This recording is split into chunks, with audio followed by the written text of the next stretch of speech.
कर्नाटक में कांग्रेस की जीत बहुत बड़ी जीत है और इस जीत ने कहीं ना कहीं 2024 के लिए कांग्रेस को एक बहुत बड़ा मंत्र दे दिया है। कर्नाटक में कांग्रेस की हुई इतनी बड़ी जीत से पूरे दक्षिण भारत से भारतीय जनता पार्टी के पांव पूरी तरह से उखड़ गए हैं। कांग्रेस ने नफरत के मुद्दे पर भारतीय जनता पार्टी को करारा तमाचा मारा है। सबसे पहले सुनिए राहुल गांधी ने जीत के बाद क्या कहा, और हाँ, आपको जिस मंत्र के बारे में बता रहा था वो इन्होंने इस दौरान कहा है। ध्यान से सुनिएगा। कर्नाटक में नफरत की बाजार बंद हुई है, मोहब्बत की दुकानें खुली हैं। ये सबकी जीत है। सबसे पहले ये कर्नाटक की जनता की जीत है। हमने चुनाव में कर्नाटक की जनता से, गरीब जनता से 5 वायदे किए थे।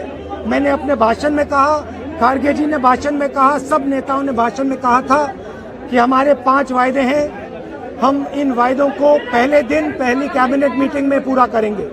मैं फिर से कर्नाटक की जनता को दिल से बधाई देना चाहता हूं, धन्यवाद देना चाहता हूं। अगर इस चुनाव को राष्ट्रीय राजनीति के माध्यम से देखें तो ये चुनाव राहुल गांधी और प्रियंका गांधी दोनों के परिपक्व, समझदार, मैच्योर होने का चुनाव था। राहुल गांधी की जिम्मेदारी कर्नाटक के चुनाव को लेकर बहुत पहले से शुरू हो गई थी, भारत जोड़ो यात्रा से, जब वो भारत जोड़ो यात्रा पर निकल पड़े थे। यात्रा के दौरान कर्नाटक में कई ऐसी तस्वीरें उभर कर आईं जिसने कर्नाटक की जनता में उनकी मौजूदगी दर्ज कर दी।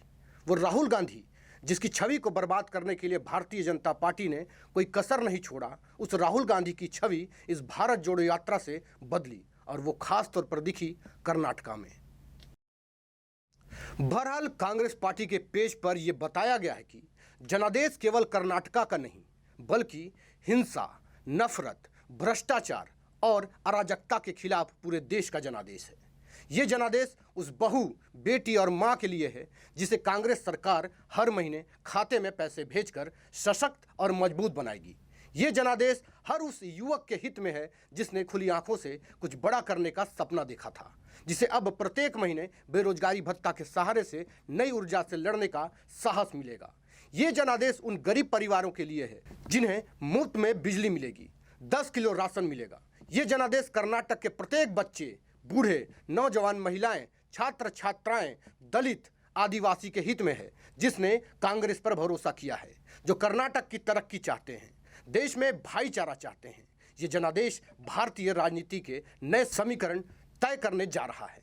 भारत जोड़ो यात्रा की सफलता और कर्नाटक के भूमि पुत्र मल्लिकार्जुन खड़गे ने दक्षिण भारत से पूरे देश को महापरिवर्तन का संदेश भी भेज दिया है। वहीं अब मुख्यमंत्री कौन होगा, इस पर अब गतिविधियां तेज हो गई हैं, जो कि बहुत जल्द सामने आएगा, क्योंकि बैठकों का दौर अब लगभग समाप्त हो गया है। वहीं अब पर्यवेक्षकों के द्वारा जल्द ही मल्लिकार्जुन खड़गे को अपनी रिपोर्ट पेश करेंगे, जिसके बाद सबकी निगाहें आला कमान पर होगी।